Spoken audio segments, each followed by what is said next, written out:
আসসালামু আলাইকুম। আমার নিজের চাষ করা জমি থেকে টাটকা লাউ, করলা আর লাউ শাক আনার জন্য চলে গেলাম ভোরবেলা খেতে।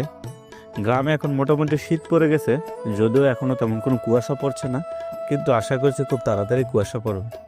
আলহামদুলিল্লাহ, আমরা গত 2 বছর যাবৎ সিজনে তেমন কোনো সবজি কিনি না, কারণ খুব অল্প পরিসরে হলেও নিজেরাই চাষ করার চেষ্টা করছি। এতে আমাদের যেমন পারিবারিক সবজির চাহিদা পূরণ হচ্ছে, আবার কিছু সবজি আমরা বাজারেও বিক্রি করতে পারছি।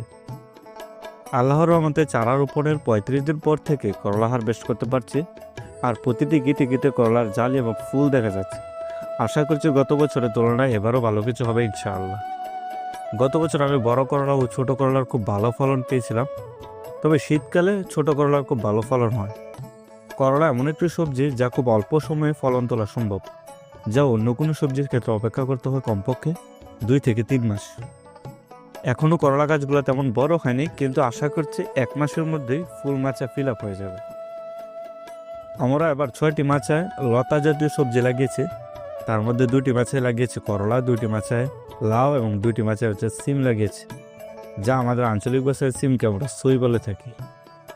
আমরা এবার পরীক্ষামূলকভাবে বাসমান লাউ লাগিয়েছিলাম, পানি কমে যাওয়ায় এখন এই গাছগুলোকে মাটিতে সেট করে দিয়েছি।